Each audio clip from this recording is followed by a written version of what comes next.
Hello. I don't have my glasses on, so you all look really good. Everybody's beautiful from where I'm standing. I'm really happy to be here. I'm excited to share the next hour with you. I'm going to begin by doing a reading from the book. Like you all have been listening to this, you've heard the CD, so now you're at the public performance, right? So I'm going to read a little bit from the book so you can hear what the story is like coming from me. And then I'm going to throw the course of the load at you. This is only going to be as good as your questions are. I welcome anything and everything that you have to offer, and I'll come at it from multiple angles. And if I don't do a good job, then you're going to have to rephrase it in a different way, because everybody deserves a second chance. Okay? And as a teacher and a professor, I know that no matter how good we are as teachers, we cannot be the engine for the learning that you need to do. At best, we can only be companions for the adventures that you're on. So, from the Latehomecomer, a Hmong family memoir, which I started writing as a 22-year-old. I don't know if you know this. I was about to graduate from Carleton College. My grandma had always said that education was the garden that I cultivated in America, and that one day we would reap the harvest together. It was December, and she took a fall, as many of you know, and she didn't get up again. But I was only a few months from graduation. This book began as a love letter to my grandma, because her favorite season was coming, the season where the green things come. And nobody knew that the most important person in my life was gone. All of my teachers talked about graduation. All of my friends talked about what was after graduation. Nobody knew that the single biggest human influence in my life was that she left me.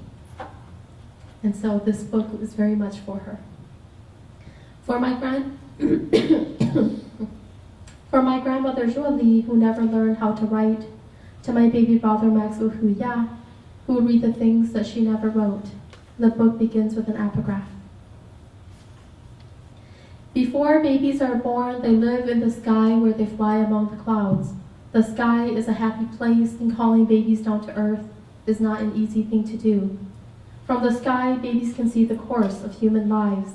This is what the Hmong children of my generation are told by our mothers and our fathers, by our grandmothers and our grandfathers. They teach us that we have chosen our lives, that the people who we would become we had inside of us from the beginning, and the people whose worlds we share, whose memories we hold strong inside of us, we have always known. From the sky I would come again. The book begins this way because a long time ago I was a teenager, and I was in love with an actor called Leonardo DiCaprio, because there was a film called Titanic in the theaters. I was a poor kid on the east side of St. Paul, couldn't afford to go to the movie theaters, but to be normal, I pretended I had. When my friends talked about the movie theater, I pretended I knew what it looked like, what it sounded like. I pretended as if I had been there too. But on that particular day, my friends were going to go see Titanic, and I wanted to go, but I couldn't go because I had to come home to take care of the younger kids so mom and dad could go to work. And I remember the weight of the books in my bag. I remember walking into our house, a 900 square feet home. There were 8 of us in that house, 2.5 bedrooms, 1 bathroom, mold growing wild up the ceiling. And I came home, and I was very dramatic, but that's part of being a teenager. I threw my book bag in front of my father. He looked up at me. He was tying his shoes, safety toe boots, getting ready to go to work in the factory. And I said, Daddy, this is not the life that I wanted. This is not the life that I wanted for myself. I want something better. I want something more. My father looked at me, and for a moment there was a wash of liquid in his eyes, and I thought he was going to cry. And I hadn't been prepared for that particular response. And then my father said, May night, a long time ago, when you were up high with the clouds in the sky, when you could see the course of rivers and the trajectory of mountains, you saw a young man and a young woman walking without shoes, and you chose to come down to us. My father said, life is going to teach you the strength of the human heart, not of its weakness or fragility. I had no words. My father got up and he walked out the door. And many, many years later, I say that I'm going to become a Hmong writer, a writer for my people. You know, we are new to what is written. It wasn't until the 1950s that a written language was devised for the Hmong of Laos. So the Latehomecomer is like the first Hmong author book to have literary distribution from a national press. And so I knew that we were making big history. And in my own personal way, I wanted to tell my Father that from the sky I would come again. I'm not going to read a long excerpt because I want you all to be able to talk to me. So I'm going to read the very beginning of the book, chapter 1, A Walk in the Jungle. The world that they were living in could no longer hold them safe. It was 1975 and the Vietnam War, as the world knew it, was over. For the Hmong of Laos, for those who still lived in the mountains of Xiang Quang, for my mother and my father, the American shield had been lifted. The communist government that came to power in May of 1975 declared a death warrant against the Hmong who would help the Americans in a war that would later be termed the Secret War. On May 9, 1975, Kao Kalia Lao, the newspaper of the Lao People's Party, announced the agenda. It is necessary to extirpate down to the root the Hmong minority. The communist Pathet Lao soldiers and their North Vietnamese allies infiltrated Hmong villages and began a systematic campaign to kill off the Hmong who believed in the tenets of democracy and had fought against communist rule. While many of the 30,000 Hmong men and boys recruited by the CIA of the United States had been killed, the remnants of their fight remained in the hearts and the homes of their wives and children, their mothers and fathers, their friends and their neighbors. The Secret War, the biggest covert operation in CIA history, and its ramifications would tear into the history of a people, break into the pages of their lives, and let the winds of war and death blow them all over the world.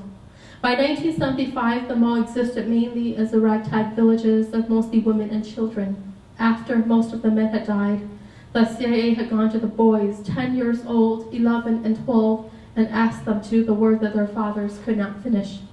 In old photos, they hold guns in their small, dirty hands, sometimes with big smiles on their young faces. I know that their mothers waited by empty doorways for their return. By 1975, many of the Hmong were ready for peace. The Hmong knew that the Americans had left. One day there were American pilots landing planes on the airstrip, tall men with fair skin walking around the village, laughing and buying local food items, giving candy to the small children. And then one day, the planes flew away into the fog of the clouds, passed over the dark green mountaintops, and did not return. At first, they waited. When the murder started and the last of the men and the boys began disappearing, the Hmong knew that the only thing coming for them was death.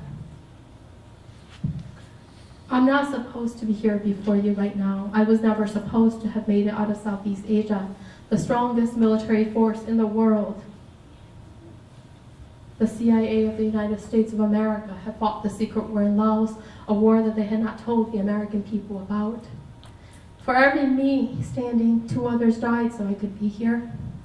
From an early age, I knew that I had to live a life that was big enough for the 2 others who died so I could be here with you today. My grandma used to say that life is nothing more than moments drawn on the thread of time, that it is impossible for any one human being to give their all to all of life because life is so big, that we should all give our all to one moment, that one moment opens up the possibility for the next, that is it and that is all. She used to tell me that one day I would become an old woman, and that perhaps all my teeth would be gone, and I would sit by some window somewhere, waiting for the people I love.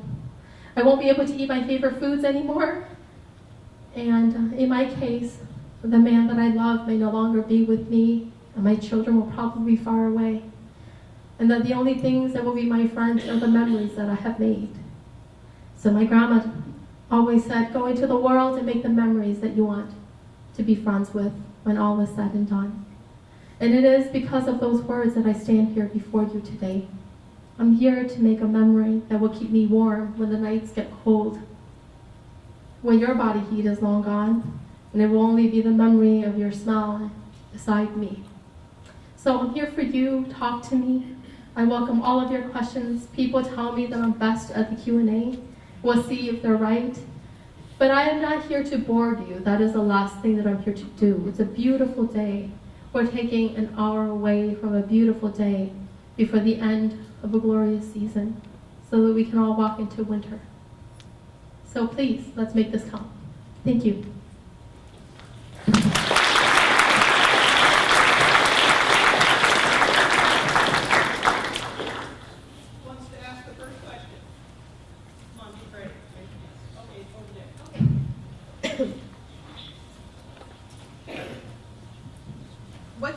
they doing now, your parents and your brothers and sisters? That's a lovely question. Thank you for being the brave first. It always only takes one to get the conversation started, you know. Sometimes we forget that in this tricky world that we belong to, but you're the brave first. So my older sister, like lots of generations of immigrants and refugees across the board, across the refugee and immigrant spectrum, when you first come to America, you want your kids to be one of two things. Doctors, because they heal what is broken in the human body. Lawyers, to protect the rights that we've never had enough of. So when we came to America, Mom and Dad said that they would love a doctor and a lawyer. Me, lawyering was never a good idea, especially because I was a selective mute. So for most of my life in this country, I did not speak English in schools, and I was fine in the beginning. I'll tell you the story. I was fine in the beginning. I was 6.5 when we got to America, and I was learning things just fine. But then one day, the light bulbs in our house began flickering. And my mother, who's 11 years younger than I am before you today, and I thought she was the most beautiful woman in the world, and the bravest. Laos had been the most heavily bombed nation in the world. It remains the most heavily bombed nation in the world. There's still ordinances in Laos, and they kill at least a person a day. These are the facts. But for every 8 minutes, in the province of Sinquang, when my mom and dad were growing up, bombs would fall from the sky. And my dad said that he would watch, and people would run, but my mom would walk her chin parallel to the ground. And so my brave mother and I went to Kmart, and my mother went up to the clerk, and she said, because she didn't know the one word for light bulb, she said, I'm looking for the thing that makes the world shiny. But my mother has this thick accent, and the clerk was impatient that day, and so she kept on doing this. And the more impatient she became, the harder it was for my mother to struggle with the words. Well, my mother was at last done, the clerk walked away, and my mother and I stood there waiting. 15 minutes passed. The clerk didn't come back. My mother bowed her head. First time in my life where my mother bowed my head.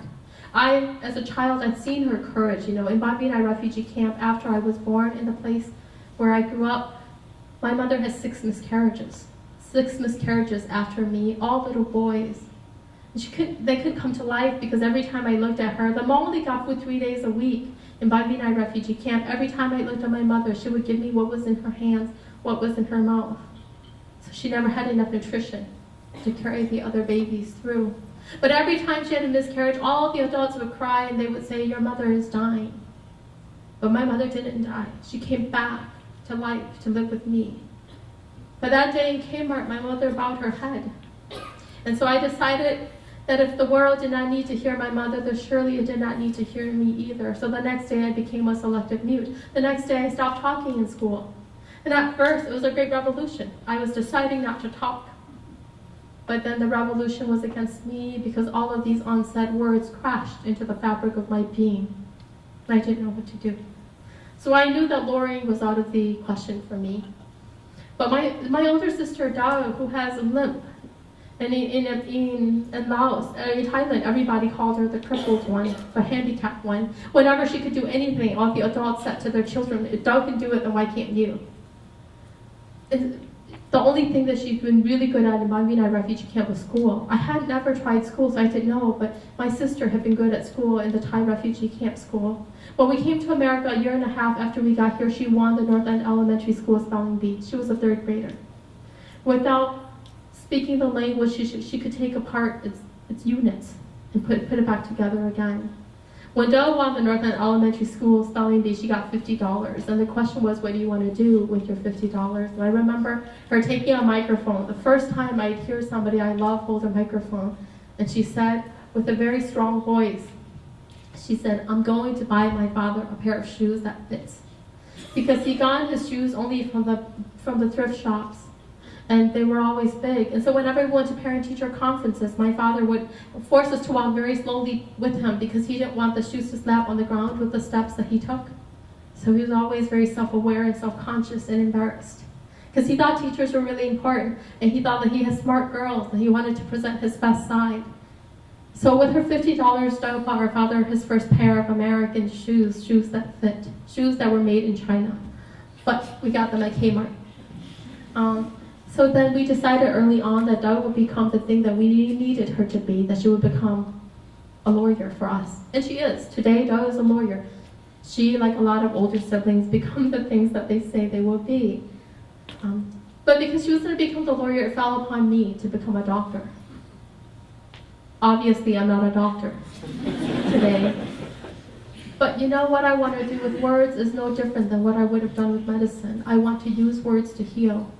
I know that what is more broken in the lives that hold me safe are their hearts. I see the scars on their body. Everybody sees the scars on their bodies, but nobody sees the scars on their hearts. It is through their words that these windows are open. And so that is my goal. I hope to use my words as doctors would use medicine. The rest are younger. I have a brother named Sue. I have a sister named Shilu. I have another sister named Shell, another sister named Tay, and then a brother who's only 13, Maxwell, who was born 9 months after my grandma died. 10 years after my youngest baby sister had been born, a surprise. He was born on November 26th. A great surprise to us all, but very much a gift child. Max is brilliant. I don't know what he will become, but I love the heart that he carries. I'll tell you a story about Max. When Max was just first beginning school, Max had this thick accent. And so in Andover, in the Anoka school districts, at the school called Andover Elementary School, none of the kids wanted to be his friends because he had a very thick accent. On the bus home, he'd sit by himself. But one day I went to get him and he said, all the seats were full today. And I sat beside a kid with beautiful blonde hair and beautiful blue eyes. And his eyes grew stormy and he told me to get up. But of course there's a rule, you cannot get up on a moving bus. And so instead of getting up, Max crouched on the seat all the way home. And when Max told me this story, my heart broke for him, for this little boy who I love so dearly. This little boy who tells us that grandma makes his heart strong like Superman. But the next day he goes to school and I go get him again. I said, Max, how was it? And he said, I found a seat by myself, but I kept the school bag on the ground in case a little boy or a little girl would sit beside me. That's the heart of Maxwell. He always leaves room for people to do the incredible by each other. So I don't know what he's going to be. He's 13. He likes music and headphones. He writes beautiful, beautiful pieces that make his teacher cry. I think the kid might become a better writer than me. But that's where we are now. I saw another pair of hands there. And if I don't answer your questions again, you're just going to have to ask it from a different way, okay? I know that in America we're taught that the shortest distance between any 2 points is a straight line, but I was born overseas. I know that the strongest structures for any bridge in the world is an arch. And when I talk, when I write, it is a bridge that I'm looking to build from where I am to where you are. We heard about in the story about your relationship with your older sister, but what about your relationship with your younger siblings? What were they like? That's a great question. So Adela, my older sister, is a year and 9 months older than me, but she acts like she's a world older. There's no question that I have that where she doesn't come up with some kind of answer to. And because she is a lawyer, she reviews a lot of my contracts, so I'm very thankful. My younger siblings, I took care of them, and I always thought that one day, maybe when I'm an old woman, they would take me out. I don't drink coffee, but maybe they take me out for orange juice or something. I had visions of them pushing me in a stroller. Stroller because I don't really need a wheelchair, because I'm tiny. Why invest in something you don't need, right? I have these visions of them one day maybe being nice to me. But 2 years ago I gave birth to identical twin boys. I'm obviously a small person. There wasn't much room to grow, so my belly went outside. Like it just went that way. So from the back, I looked like a little girl. I turned around and it'd be like a bad surprise, right? But I gave birth to these identical twin boys, and in the process, after my boys were safely delivered, I died. My heart gave out. In the OR, I knew I was gonna die because I looked and the clock on the wall wasn't moving for me. And everybody else, my husband, the babies, the nurses, the doctors, they were all still moving around me. And so I asked this wonderful nurse called Jen, I said, Jen, am I gonna die? And she said, no, sweetheart, the hard part is done. And I looked at Jen and I looked at the clock on the wall and it still wasn't moving. And so I knew I was gonna die. I love hot water. And so I'm like, I'm gonna die going out with what I love. So I'm like, Jen, can I have 2 cups of hot water? And she gives them to me and I drink them down. They clean me up and they wheel me out of the OR. My mother comes running to me. She puts her hand on my heart and my heart stops beating. I died. And I can tell you this about death, at least how it was for me. In the OR, I've been shivering because I lost some blood, and it was very painful giving birth to these boys, and so I was really, really cold. The moment I died, I was warm all over. It wasn't like an electric blanket warm. I like electric blankets, but it was like a great sun shining on top of me.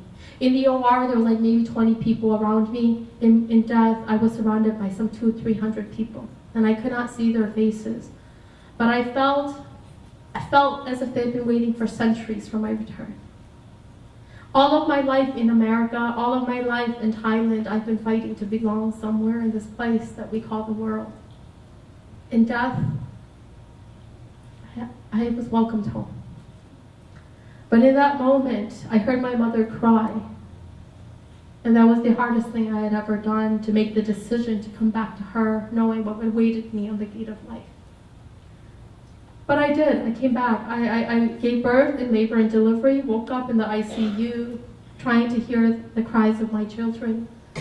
But I came back to life. And raising twins is hard. Anybody will tell you this if you Google it up, or if you're a twin yourself, or you know it's hard. But I could not have come back to life without the care of my little sister.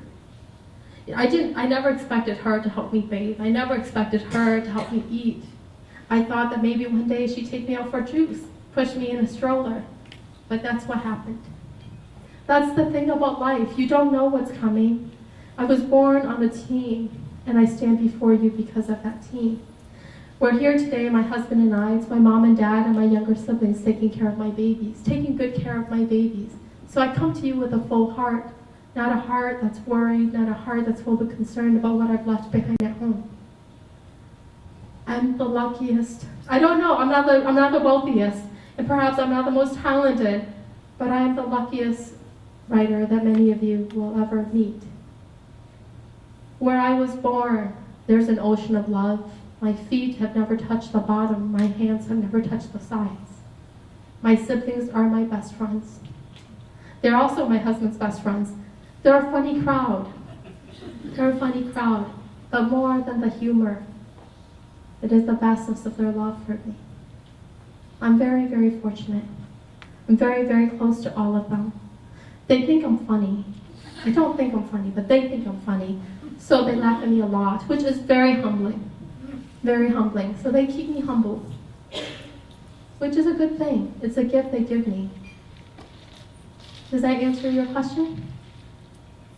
Anybody else? Good, there's more hands now. On this side, I'm making observations here. Okay? Yes.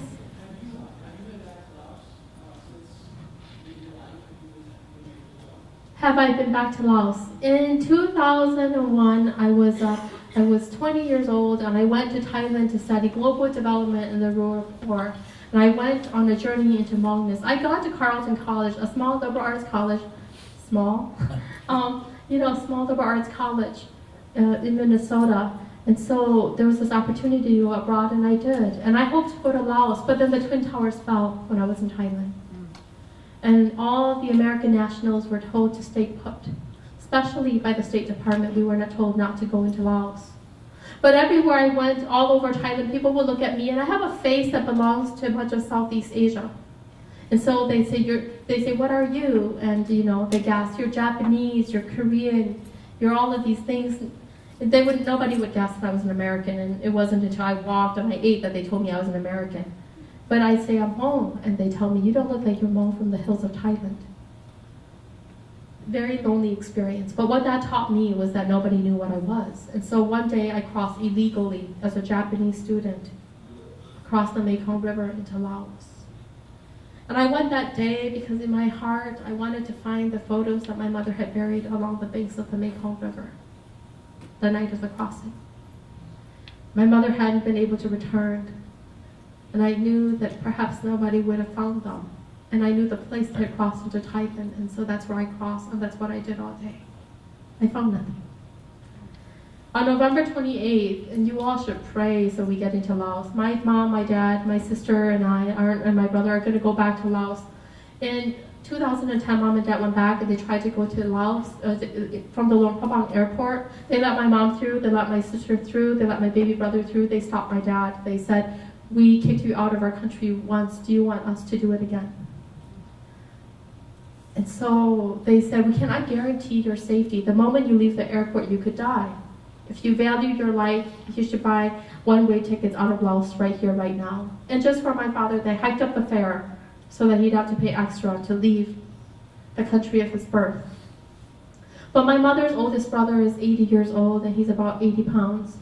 Last year, his wife died, and my mom called him to say how much she loved him. And he said, you know, after our father died, you were always the blanket that kept my heart warm. I want you to say goodbye to me. I don't want you to cry of some goodbyes when I am no longer here. I want you to say goodbye to me. And my mother could not say goodbye, and so she begged him, she asked him to hold on for one more year. She said, I'm coming back. And the year is almost out, and so my sister and I, we wouldn't be able to live with ourselves if we didn't try one more time. So November 28th, we're gonna go. And this time, if they don't let my dad enter, my sister and my mom will walk into Laos, and I will stay behind with my father in Thailand and wait for them. But November 28th, so everybody, send us your good thoughts.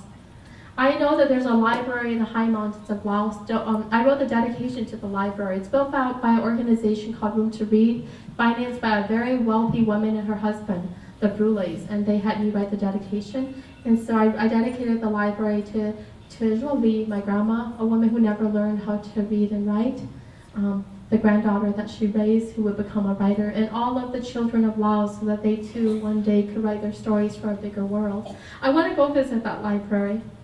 I know that one of my good friends on his last trip to Laos, he carried copies of my books, and he secretly went into every national library in Laos and stuck a copy of the Latehomecomer onto the shelves. So there's a lot left for me to find in Laos. So I hope to return.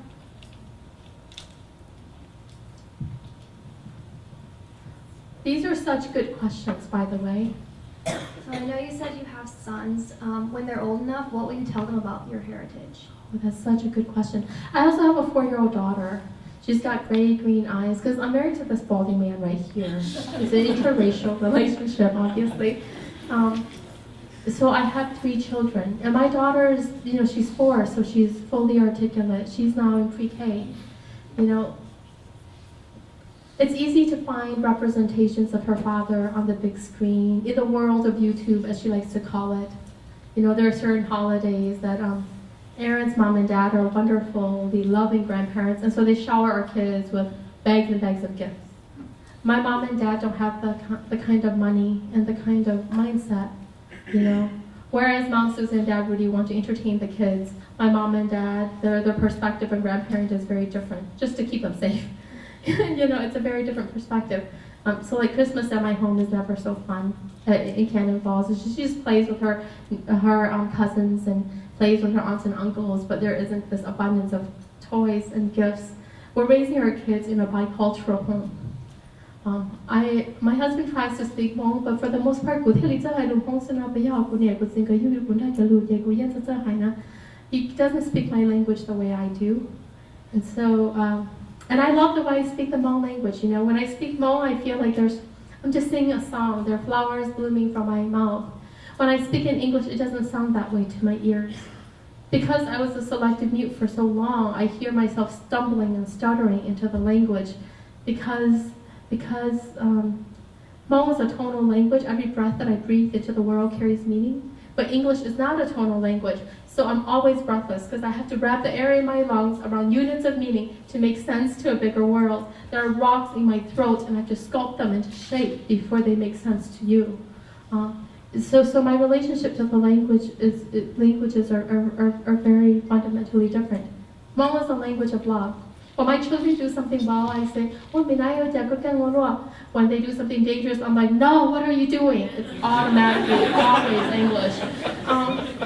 But I want to give them the best of me. And that's part of my response, part of my love in the language of my birth tongue. I want to teach them that there's nothing to be ashamed of. Just because the world doesn't know who we are. If we know ourselves, we'll be fine. I want to teach them what I discovered at an early age at Columbia University. I'm typical of the projects, okay? So we don't think of schools like Columbia University. But at Columbia University, one thing that I realized early on, so many talented, well-prepared writers, they were still looking for the great story. I did not need to look. I had been born within one. I want my children to understand this part of their history.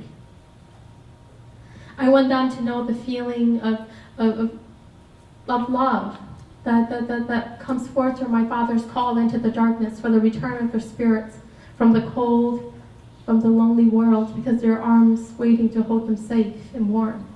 These things are important to me, and so I want to impart these things to my children. I want to give them the very best of what I have to offer as a human being. More than anything, though, I want for them exactly what I want for you all, to lead meaningful lives, to know that you have a purpose and that you're living your purpose. That's what I really want at the end of the day. Doesn't matter what you want to be, doesn't matter where you want to go. I want you to be good for the people you're with, good for the people who are in the world with you. That's my hope and my dream for my children. Oh, there's a hand on this side. Yes. So you said you wrote Latehomecomer for your people, but you're still like the only author of it. So I was curious how you brought the collective perspective of the Hmong into the book. That's a wonderful question, very astute on several levels. I will begin here. So the Latehomecomer is not called a memoir, it is a family memoir, right? I was 22 when I started the book. I didn't have a confidence. I never thought, if I thought that it was going to be called memoir, I would never have gotten the confidence to do it. My grandma always used to say that surrounded by wisdom, without the experience to back it up, we don't know how to use it. And so I was keen that I was too young. What I thought I was doing in the beginning was I was writing a love letter to my grandma to tell her all of the things that I wanted to remember about her still. I was on page 16 when my father came into the room and said, "What are you doing?" And I said, "I'm writing a love letter to Grandma." And he said, "If you dream in the right direction, the dream never dies. You never wake up. It always only grows stronger." My father gave me the idea with these words that if I could write a book, then the world would read her story and love her along with me. That was my goal. So I was writing the story of my grandma. Halfway through, I realized that her story was my history. Because when you look at the American history books, there's nothing about the Hmong. When you study the Vietnam War, there's the Americans and then the Vietnamese. There's nothing about the Hmong. I was unable growing up to locate myself in the bigger world around me. Now I'm gonna take you into a different direction, right? I was a kid in the housing projects of St. Paul, the McDonough Housing Project. Every week there'd be a bookmobile from the public library that would come up, and I love librarians. There were librarians there. We did not have a VCR. This is before DVDs, people. We did not have a VCR. And so we called my sister the human VCR. We check out books, and then she would tell me elaborate movies, not stories, but movies from the books that we checked out. And the librarian who's still alive and who still runs the bookmobile, she remembers. My sister and I that day, we went up and I said, I whispered, "Do you have a book about the people like me?" She went to the shelves and found a book about the Japanese and the Chinese and the Vietnamese. She couldn't find a book about the Hmong. There were none. And she remembers me saying underneath my breath, "One day a little girl's going to come in here and find a book about the people who love her on these bookshelves." A book on average, takes 5 years to write a book in this country. It is a whole degree. And some, if you think about it, it is an act of love and devotion and dedication. The heart of that 6-year-old girl is the same heart that was writing the story of her grandmother, realizing that it was documenting the history of a people. The book became much bigger than I. That is how art happens, when we are able to lift ourselves beyond the daily demands of life and to situate ourselves firmly above the spectrum of humanity. For that brief moment in time, it's not a state of consciousness that anyone can live on forever. And it's just moments where you leap beyond yourself. Because when you've read the Latehomecomer, if you've ever loved a grandma, I think if you find yourself in there. If you've ever been loved by one, you find yourself in there. The Latehomecomer is a story, so much a story about how so many of us in this room right here, right now, came from somewhere else to call this place home.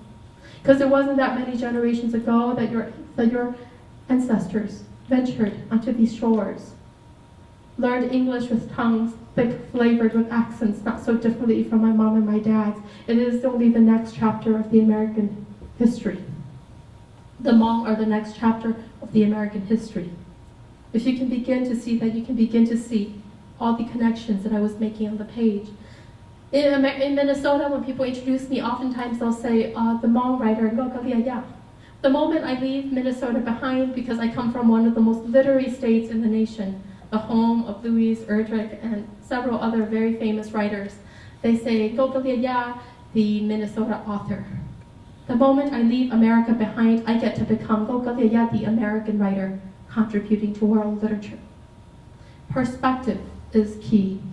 And so for me, I understood human experience was individual, was hardly unique. My dirtiest thought, chances are somebody's already thought of it. My best ideas, chances are somebody has already thought about it. And I know for a fact because I watched Shark Tank. Some of those ideas I thought about before people. but that's it. Human experience is individual, it is hardly unique.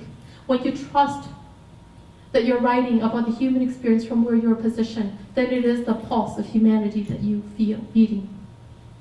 It is amazing to me in the places I've read how many people from Africa get up and they say that's my story too. People from the Middle East tell me that this is their story too. People from Eastern Europe tell me that this is their story too. It becomes so much bigger than itself. It becomes so much bigger than my mind. Because now you all, whether you want to or not, you carry pieces of the story inside of you now. Long after I am gone, because I am older than you, and because we can go at any time. The Hmong story, a part of it lives in you. You become a part of the vessel that the future of my story travels on. That's what art is. It is a conversation for the ages. A conversation bigger than any one person at any given moment in time. Does that make sense? And by focusing on all of these things, it became what it became. The Latehomecomer, a Hmong family memoir, but the Latehomecomer is my grandma, right? Her return because there's no Hmong land in the map of a bigger world, her return to the house of her youth once she climbs the Hmong mountain in her heart. She always said dinner would be ready. That meal, and where they'd ask, where have you been, why are you so late in coming home? Because she was the last one standing, the last one alive. It is me, because the Hmong have been in America for 40 years, and it took 40 years for a Hmong American writer to write our stories down and put it in the bookshelves of a bigger world. The Latehomecomer is for the Hmong people because we have no other country to go to. This is a declaration of home. And then, furthermore, it is the story of America. You only need to read the news to know that we are still coming home to each other as one people. When you look at me and I look at you, we are Americans only because we offer each other the ability to belong together as one people in place and time. And so it becomes so much bigger than it is. I become so much bigger than I am. That is the gift of art. The value, the worth of literature. Thank you. Thank you for being the brave first on this side. There's so many opportunities for courage in the world, people. Oh, I don't see that. Oh, they might not Are be you able to. sure? Do you feel like going through the process of becoming like Americanized changed how you like viewed America? Yeah, and I have a very simple response to you. Remember on that plane trip to America, I saw somebody eating mustard? You remember what mustard reminded me of? Anybody? Diarrhea. That's right, diarrhea. I never thought I would like mustard. But I'm now married to a man who prefers mustard over ketchup.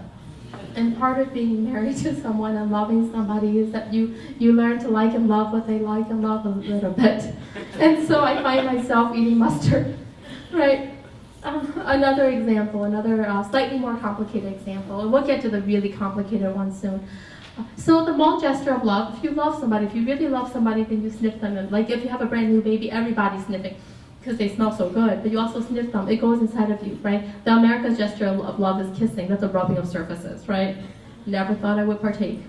You see, life. Things get more complicated still. The next level of complication, right? I talked about the languages, my ease within the languages. America, English allows me to kick and punch and scratch in certain ways. Ways that I can't even do in voice that I could do on the page. When I'm writing, I'm not knocking on the door waiting for you to open that door for me. I have a key. I can slam that door as hard as I want to. When I speak, there's more hesitance. I have, my relationship with the language is different. But even beyond that, you know, I came to America July 27, 1987. I came long after slavery had ended in this country, long after the civil rights movement. Long before my coming, there was a man named Martin Luther King Jr., and he had a vision where men and women could walk as men and women of all colors could walk together toward this dream. He died pursuing that dream. I never thought that I would stand in his shadow, fighting for that same dream to be realized, not only for myself, but for my children. Americanization is this process where you start taking responsibility for the state of a country, all of its history, all of its present situation. In America, we're taught that one person can change the world. I stand here before you today, the confidence that gives me the courage to stand here is because once I'm done, once our hour is done, and you walk out those doors, my hope isn't that you agree or disagree with me. It's that you walk outside of those doors with a deeper understanding, not only of who Kao Kalia Yang is or how the Hmong are in America, but of your own situation as Americans. That's my gift. That's what gives me the courage to come into spaces like this. Because I'm shy. I'm shy. And I'm quiet. But Americanization tells me that there is no room for quiet at this point in time. That perhaps there has never been a time to be quiet. If you want to shape the world around you as it has shaped you. I've cried for America. America has forced me onto my knees. America has also pulled me up.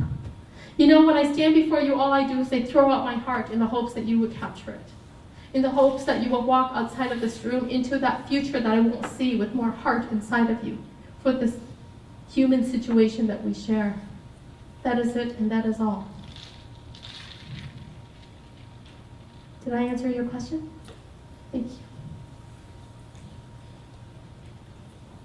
So I told somebody to give me a cue, like a little shake, when time was up. Oh, time is almost up. Okay. So gotta make this count. So knowing that your kids are growing up in a bicultural environment, how have they been dealing with this all and this Americanization, I guess, and staying true to their roots? They're very young.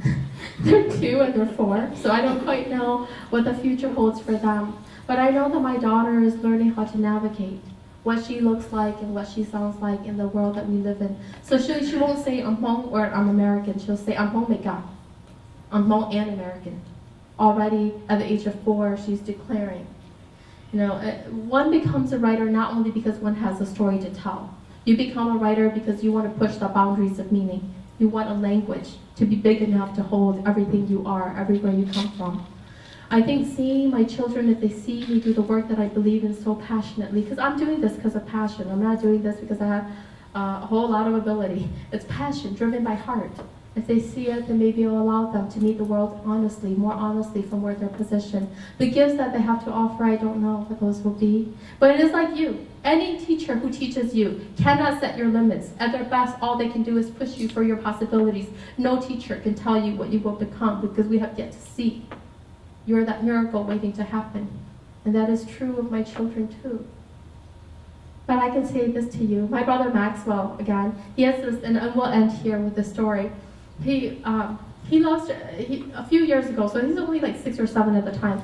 He'd ask us 1,000 questions a day. Would you rather be a rhino or a snake? In a fight, you know, between an octopus and a squid, who would win? All kinds of questions. One day he said to me, you know, if there was a time machine and you could go to the future or the past, where would you go? And on that day, I was listening to NPR, National Public Radio. They were talking about the threat of nuclear warfare. It was feeling very heavy in my heart. Max, I said, Max, aren't you listening to the news?